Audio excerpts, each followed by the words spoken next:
নমস্কার, আশা করি আপনারা সকলে ভালোই আছেন।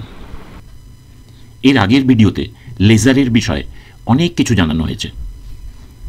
লেজার কি, লেজার কথার মানে কি, লেজার কি করে কাজ করে, চোখের জন্য কত রকমের লেজার আছে, এক এক রকম লেজারের ওয়েভলেন্থ কত, ইত্যাদি বিভিন্ন বিষয়ে অনেক কিছু জানানো হয়েছে। যাদের ওই ভিডিওটি দেখা হয়নি এবং লেজারের বিষয়ে কিছু জানার আগ্রহ আছে, তারা ওই ভিডিওটা অবশ্যই দেখবেন। দেখলে লেজারের বিষয়ে আপনারা অনেক কিছু জানতে পারবেন। ওই ভিডিওর লিংক এই ভিডিওর ডেসক্রিপশনে দেওয়া আছে। এই ভিডিওতে আপনারা জানতে পারবেন যে চোখের কি কি সমস্যা বা রোগের জন্য কি কি লেজার ব্যবহার করা যেতে পারে। আপনাদের সকলকে এই চ্যানেলে স্বাগত জানাই। যারা প্রথম এই চ্যানেলের ভিডিও দেখছেন তাদের জানাই যে এই চ্যানেলের ভিডিওগুলির বিষয় আমাদের চোখের বিভিন্ন রোগ ও অবস্থা সম্বন্ধে আলোচনা। ভিডিওটা ভালো লাগলে এই চ্যানেলকে সাবস্ক্রাইব করবেন। আর যারা অলরেডি সাবস্ক্রাইব করেছেন এবং এই চ্যানেলের মেম্বারশিপ নিয়েছেন তাদের জানাই অনেক অনেক ধন্যবাদ। আগের ভিডিওতে জানানো হয়েছে এবং আবার জানাচ্ছি যে লেজার কিন্তু একটা শব্দ বা ওয়ার্ড নয়, অনেকগুলি ওয়ার্ড বা কথার সংমিশ্রণে এই শব্দকে সংক্ষেপে বলা হয় লেজার। লেজার কথাটার ফুল ফর্ম হচ্ছে light amplification by stimulated emission of radiation, মানে LASER, লেজার। লেজার এক প্রকারের আলোর রশ্মি যেটা চোখের এবং শরীরের বিভিন্ন রোগের ডায়াগনোসিস বা রোগ নির্ণয় এবং চিকিৎসার জন্য ব্যবহার করা হয়। বিভিন্নভাবে লেজার চোখে কাজ করে। এইগুলির মানে কি এবং কিভাবে কাজ করে সেই সব কিছু আগের ভিডিওতে জানানো হয়েছে। যেমন photo coagulation, photo vaporisation, photo disruption, photo ablation এবং ফটো রেডিয়েশন। এইগুলির বিষয় বিস্তারিতভাবে এর আগের ভিডিওতে জানানো হয়েছে। লেজার চোখের জন্য প্রধানত দুইভাবে ব্যবহার করা যেতে পারে। এক, ডায়াগনস্টিক পারপাস, অর্থাৎ কতগুলি চোখের রোগ ডায়াগনোসিস বা রোগ নির্ণয় করার জন্যে, এবং ট্রিটমেন্ট পারপাস, অর্থাৎ চোখের অবস্থা বা রোগ নির্ণয় করা হয়ে গেছে তার চিকিৎসা হিসাবে। ডায়াগনস্টিক পারপাসে লেজার যেগুলিতে ব্যবহার করা হয় সেইগুলি খুব সংক্ষেপে জানা যাক। নাম্বার 1, অপটিক্যাল কোহেরেন্স টোমোগ্রাফি বা OCT। এতে যে লাইট ব্যবহার করা হয় তাকে অনেকে লেজার বলেন এবং অনেকে শুধু ইনফ্রারেডের কাছাকাছি লাইটও বলেন। এইটা খুব বেশি ডায়াগনস্টিক টেস্ট হিসাবে ব্যবহার করা হয় চোখের সামনের ও পিছনের অংশের জন্য। এটাতে ইনফ্রারেডের কাছাকাছি ওয়েভলেন্থের লাইট ব্যবহার করা হয়। 2, লেজার স্ক্যানিং ইমেজিং টেকনিক্স। বিভিন্ন লেজার দিয়ে বিভিন্ন টেকনিক্স ব্যবহার করা যেতে পারে। 3, লেজার ইন্টারফেরোমেট্রি। এই পদ্ধতিতে সাধারণত হিলিয়াম নিয়ন গ্যাস লেজার ব্যবহার করা হয়। চোখ অস্বচ্ছ থাকলে বা চোখের ভেতর কোনো ওপেসিটি থাকলে এই পদ্ধতিতে দৃষ্টি কত আছে তা জানা যেতে পারে। 4, ওয়েভ ফ্রন্ট অ্যাবারোমেট্রি। এই পদ্ধতিতে চোখের অপটিক্যাল অ্যাবারেশন বা বিকৃতি কত আছে তা মাপা যায়। এইগুলি ছাড়াও আরও কিছু কিছু লেজার টেকনিক চোখের রোগের কাজে ব্যবহার করা হয় বা ডায়াগনোসিসের কাজে ব্যবহার করা হয়, কিন্তু সেইগুলি খুব কম বলে এখানে বলা হয়নি। এবার জানা যাক চোখের রোগের চিকিৎসার জন্য সাধারণত কি কি লেজার কি কি রোগে ব্যবহার করা যেতে পারে। যে লেজারগুলি খুব বেশি ব্যবহার করা হয় সেইগুলির কথাই এই ভিডিওতে বলা হয়েছে। প্রথমে জানা যাক চোখের প্রতিসরণ দোষ বা রিফ্র্যাক্টিভ এরার ঠিক করার জন্য বা রিফ্র্যাক্টিভ সার্জারিতে কী কী লেজার পদ্ধতি করা যেতে পারে। চোখের প্রতিসরণ দোষ বা রিফ্র্যাক্টিভ এরার ঠিক করার জন্য, বিশেষ করে মায়োপিয়া বা মাইনাস পাওয়ার ঠিক করার জন্য ল্যাসিক অপারেশনের কথা আপনারা সকলেই শুনেছেন। ল্যাসিক কথার পুরোটা হচ্ছে laser assisted in situ keratomileusis. এই অপারেশনে সাধারণত এক্সিমার লেজার ব্যবহার করা হয়, কিন্তু অনেক রিফ্র্যাক্টিভ সার্জন এই অপারেশনে কর্নিয়াল ফ্ল্যাপ বানাবার জন্য ফেমটোসেকেন্ড লেজার ব্যবহার করেন। এই ছবিতে দেখুন ল্যাসিক অপারেশন কিভাবে করা হয় তার ছবি দেখানো হয়েছে।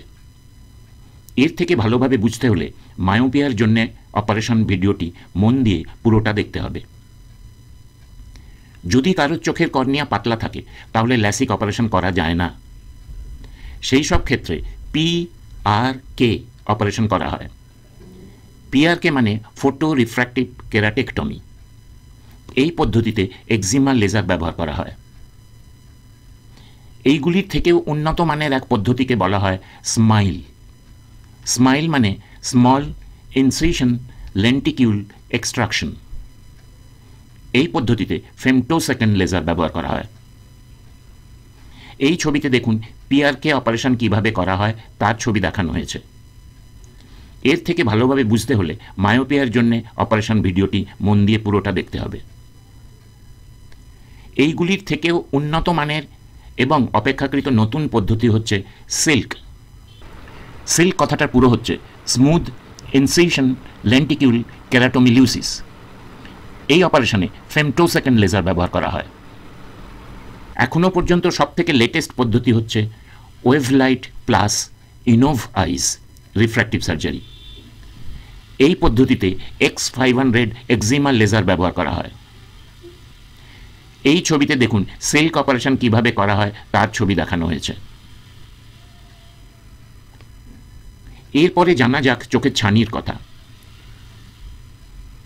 অনেকের খুব ভালো ছানির অপারেশন হয়ে গেলেও পরে ভালো দেখতে পারেন না। এর কারণ চোখের লেন্সের পিছনের ক্যাপসুল অস্বচ্ছ হয়ে যায়।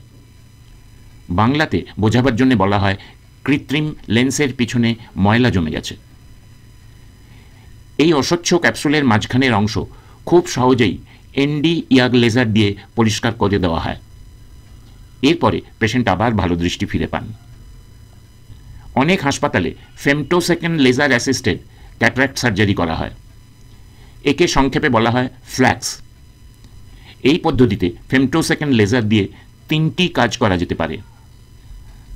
কর্নিয়াতে ইনসিশন বা ছোট কাটা যেতে পারে, চোখের ভিতরে লেন্সের সামনের ক্যাপসুল গোল করে কাটা যেতে পারে CCC, এবং এই লেজার দিয়ে চোখের ভিতরে ছানি পড়া লেন্সের নিউক্লিয়াসকে ভাঙা যেতে পারে।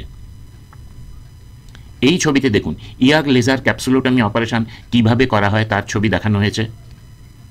এর থেকে ভালোভাবে বুঝতে হলে চোখের ছানি অপারেশনের পর জটিলতা বা কমপ্লিকেশন ভিডিওটি মন দিয়ে পুরোটা দেখতে হবে। এবার জানা যাক যে চোখের বিভিন্ন গ্লকোমা রোগের জন্য চিকিৎসার জন্য কি কি লেজার ব্যবহার করা হয়। ওপেন অ্যাঙ্গেল গ্লকোমা বা মুক্ত কোণ গ্লকোমা রোগের জন্য আর্গন লেজার দিয়ে ট্র্যাবেকুলোপ্লাস্টি করা যেতে পারে। অ্যাঙ্গেল ক্লোজার গ্লকোমা রোগের জন্য ND ইয়াগ লেজার দিয়ে চোখের আইরিসে একটা ফুটো করে দেওয়া হয়। একে বলা হয় লেজার আইরিডোটমি। এতে চোখের প্রেশার কমে যায়। এছাড়াও অনেক সময় ডেভেলপমেন্টাল গ্লকোমার জন্য লেজার দিয়ে গনীয় পাংচার করা হয়। এই ছবিতে দেখুন 1 নম্বর ছবিতে লেজার ট্র্যাবেকুলোপ্লাস্টি অপারেশন কিভাবে করা হয় তার ছবি দেখানো হয়েছে। আর 2 নম্বর ছবিতে দেখুন অ্যাঙ্গেল ক্লোজার গ্লকোমাতে লেজার আইরিডোটমি করা হয়েছে। এর থেকে ভালোভাবে বুঝতে হলে গ্লকোমার লেজার চিকিৎসা ভিডিওটি মন দিয়ে পুরোটা দেখতে হবে। এবার জানা যাক চোখের রেটিনা বা পিছনের পর্দার বিভিন্ন রোগে কি কি লেজার ব্যবহার করা হয়। চোখের পিছনের পর্দা বা রেটিনার রোগের জন্য সাধারণত ফটো কোয়াগুলেশন করে এই রকম লেজার ব্যবহার করা হয়, যেমন argon laser, diode laser, FD ND YAG laser, krypton laser ইত্যাদি। যেমন প্রলিফারেটিভ ডায়াবেটিক রেটিনোপ্যাথি, অথবা যে রেটিনার রোগে নতুন রক্তনালী গজাতে পারে, নিওভাস্কুলারাইজেশন, যেমন central retinal vein occlusion, sickle cell retinopathy ইত্যাদি। এই সব ক্ষেত্রে প্যান রেটিনাল ফটোকোয়াগুলেশন বা PRP করা যেতে পারে। ম্যাকুলার ইডিমা বা চোখের রেটিনার ম্যাকুলা অঞ্চল ফুলে যাওয়া বা অন্য ম্যাকুলার রোগে ম্যাকুলার গ্রিড লেজার ফটোকোয়াগুলেশন করা যেতে পারে। এই সব ক্ষেত্রে সাধারণত ডায়োড লেজার বা ক্রিপ্টন লেজার ব্যবহার করা উচিত। সেন্ট্রাল সিরাস রেটিনোপ্যাথি রোগে সাধারণত ইয়েলো বা হলুদ রঙের মাইক্রো পালস লেজার ব্যবহার করা হয়। এছাড়াও বেশি বয়সে ম্যাকুলার ক্ষয় এবং ARMD, বয়সজনিত ম্যাকুলার ক্ষয় যাকে বলা হয়, এই রোগেও লেজার ব্যবহার করা যেতে পারে। 1 নম্বর ছবিতে দেখুন প্যান রেটিনাল ফটোকোয়াগুলেশন কিভাবে করা হয় তা দেখানো হয়েছে, আর 2 নম্বর ছবিতে দেখুন ম্যাকুলার গ্রিড ফটোকোয়াগুলেশন কিভাবে করা হয় তা দেখানো হয়েছে। এইগুলি ছাড়াও অন্যান্য বিভিন্ন কারণে চোখে লেজার ব্যবহার করা যেতে পারে, যেমন রেটিনাতে কোনো ফুটো বা হোল হয়ে গেছে বা ছিঁড়ে গেছে, যেমন হর্সু টিয়ার, বা অনেক সময় রেটিনাল ডিট্যাচমেন্ট রোগেও লেজার ব্যবহার করা হয়।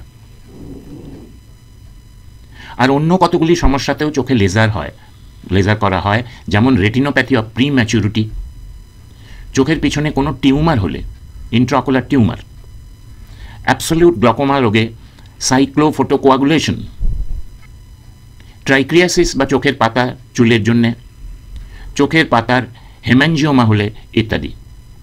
আশা করি চোখের কি লেজার দিয়ে চোখের বিভিন্ন অবস্থা ও রোগের চিকিৎসা করা হয় এবং কিভাবে করা হয় এই সব বিষয়ে আপনাদের কিছু ধারণা হয়েছে। ভিডিওটি পুরো দেখার জন্য আপনাদের ধন্যবাদ জানাই। কিছু জানাবার ইচ্ছে থাকলে কমেন্টে জানাবেন। নমস্কার।